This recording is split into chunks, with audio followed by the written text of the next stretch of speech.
Hello everybody, welcome back to the workshop. Today I'm going to be showing you how to make your own medieval style board game. Enjoy. So to start off this build, I'm going to start off with the board itself. Now it is 4 square pieces of cardboard just taped together, except for this side doesn't have any tape on it, and that's so you can fold it back up and package it away. So next I'm going to give it a paint job. It's going to be the same colors as my army helmet because the green will represent the grass and then the tan will be like a beach kind of color. So then I'm not going to cover the entire board, but I'm going to lay out a grid checkered pattern.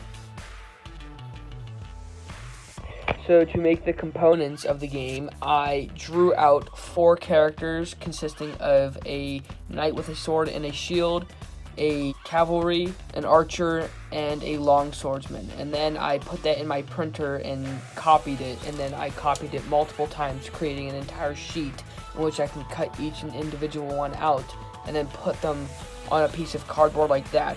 The reason there is a space between the character that goes down to the size of the horse is so you can fold it onto that piece of cardboard. And the way it's bent like this so you can see it while you're also moving it until it gets too far on the board. I'll also put some links to the templates for these sheets so you can make some of your own.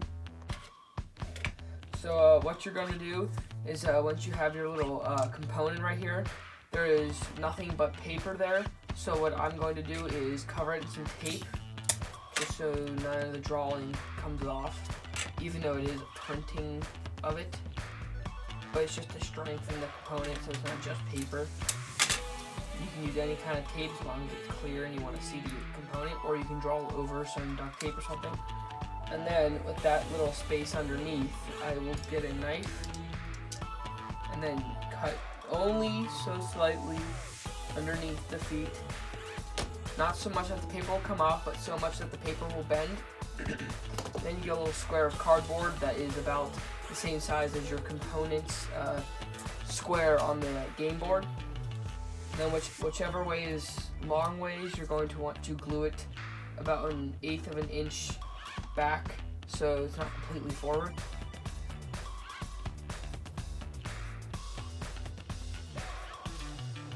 Like so. And then until it's a lot floppy right here, I like to put a little bit of glue, about that much, in between the joint, fold it over, and then bring it back up so it's just like tacky and like stretchy, and then hold it in position while it dries at a slight angle like that. And then so for the knights that have the sword and the shield, I color the shield with a black and then blue, or then a black and then red to determine which team they're on. And that's because they have a big shield that I can color. Now, if you have a knight that has a long sword, and you don't want to mess up the detail with some color, you can always color the corner of your component so you still know what team it's on. And it's just another creative way to determine which team they're on without coloring on the component themselves. Unless they have a shield, of course, in which you can color the team color on them. So I finished all the components, and you don't want to make too many because then you won't have enough wiggle room for all the other components. So you can design the army you want to, and I'm going to demonstrate how you eliminate another man's players. So that's essentially the game. Now, as you see here, my component has met his toe-to-toe. I was the one to make the last move against his, indicating that I struck first against his component, eliminating his component. So that's basically how the game goes. You can move your components any way except backwards. And remember, if you make your own board game, they're your rules. That's just the way I decided to play mine. And design the army you want to. It's just I decided to allow my opponent to design his army the way he did and mine the same way. And all it's about is just whoever has the most components left on the board essentially wins the round. And you can either claim the winner there, or you can say the most out of this many rounds wins the game. And it's a process of elimination, that kind of game, where you're supposed to just beat the other guy by taking out his guys. Something like checkers.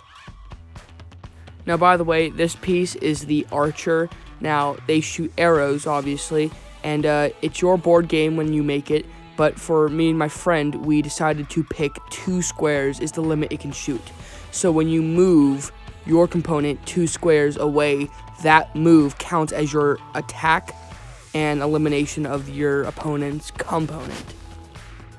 Well, thank you guys so much for watching this video. If you like these builds that I do, like and subscribe for more videos.